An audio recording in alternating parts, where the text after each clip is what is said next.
بسم الله الرحمن الرحیم. درنو لیدونکو د عربي ژبې د زده کړې مینوالو، زه اصغر صلاح تاسو ته په ننني درس کې ښه راغلاست وایم، په دې هیله چې روغ جوړ او تکړه به یاست. کتاب العربیة بین یدیک، لومړی ټوک، الوحدة الرابعه، څلورمه وحده، 21 درس، ملخص التراکیب.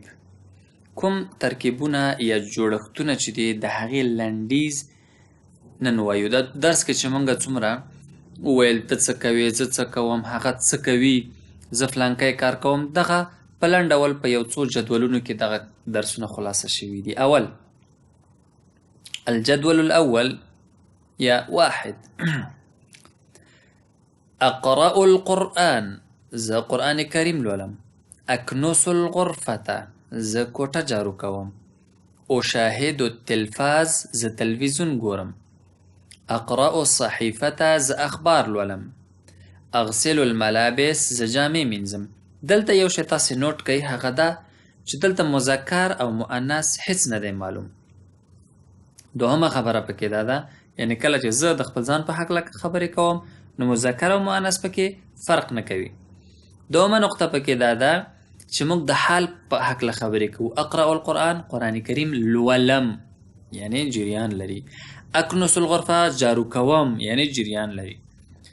دویم جدول کې وګورو، صرف هماغه شی دی. ګوره، اقرأ القرآن، اکنس الغرفه، سه دا سین چې دی سه دا یې په سر کې لګېدلی، اضافه شوی، نو دا حال به په مستقبل بدل شي. اقرأ القرآن، زه قرآن کریم لولم. سأقرأ القرآن، زه به قرآن کریم ولولم، یعنی دستي فعلا دغه کار نه کوم و به یې کم. سأکنس الغرفة، سأشاهد التلفاز، زه به تلویزیون وګورم. سأقرأ الصحیفة، زه به اخبار ولولم. سأغسل الملابس، زه به جامې ومینځم. ماذا، څه. ماذا تفعلو، څه کوي. ماذا تکنسو، څه جارو کوي. ماذا تشاهدو، څه ګوري. ماذا تفعلین، څه کوي. ګورئ دلته ماذا تفعلو، ماذا تفعلین په خطاب کې دلته کله چې متکلم خپله خبرې کوي نو بیا مذکر او مؤنث توپیر نه کوي، خو کله چې موږ مخاطب بل چا سره خبرې کوو، که نارینه وي یو رقم خطاب ورته کوو او که ښځینه وي بل رقم خطاب ورته کوو. مثلا که نارینه وي ماذا تفعلو، څه کوي. که ښځینه وي مفرد وي ماذا تفعلین. ماذا تکنسو مذکر، څه جارو کوي. ماذا تکنسین، ښځې ته وایو څه جارو کوي. ماذا تشاهدو، څه ګوري. مذکر مفرد ته وایو. ماذا تشاهدین، څه ګوري. مؤنث مفرد ته خبره کوو. دلته اوس خبره د حال ده چې یعنی اوس څه کوي، د اوس په هکله پوښتنه کوو. خو کله چې د مستقبل په هکله پوښتنه کوو ډېر اسانه دی. ماذا هماغسې دی، دا سین د فعل په سر کې بیا ورته لګوو. ماذا ستفعلو، څه به وکې. ماذا ستفعلین، څه به وکې. مذکر او تفعلین مؤنث. ماذا ستکنسو، ته به څه جارو کې. مذکر. ماذا ستکنسین، ته به څه جارو کړې. مؤنث. پښتو کې دواړو ته یو شی دی. ماذا ستشاهدو، ته به څه وګورې. مذکر. ماذا ستشاهدین د مؤنث لپاره دی چې ته به څه وګورې. متى تذهب، کله ځې. الی، ته. المدرسه، ښوونځي ته. متى تذهب الى البيت، کور ته کله ځې. متى تذهب الى الطبيب، ډاکټر ته کله ځې. متى تذهب الى المسجد، مسجد یا جومات ته کله ځې. متى تذهب الى المهندس، انجینر ته کله ځې.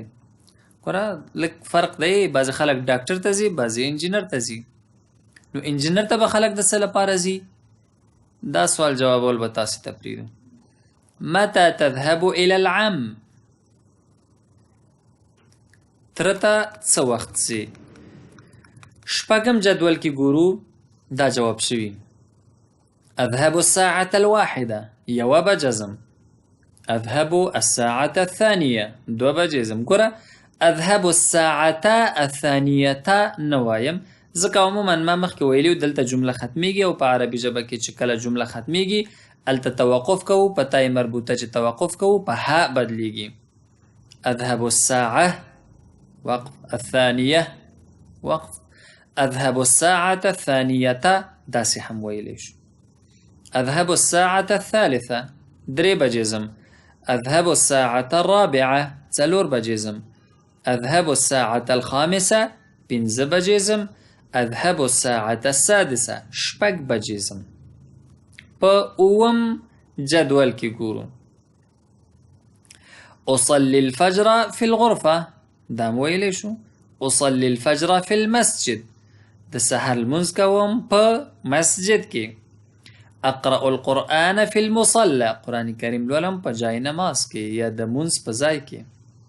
اشاهد التلفاز في الغرفة تلویزیون ګورم په کوټه کې.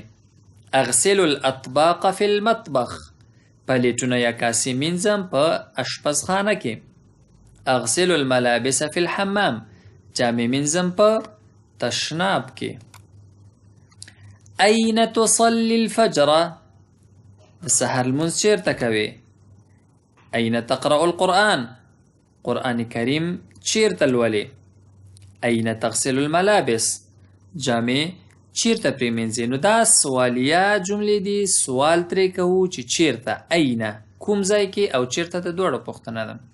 کوم ځای فی أي مکان هغه هم دی، أين چیرته.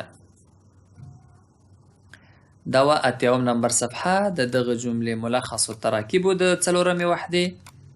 نو د نن لپاره هم دومره درس بس دی. ونلتقي إن شاء الله في الدرس المقبل وإلى اللقاء القادم. أستودعكم الله والسلام عليكم ورحمة الله وبركاته.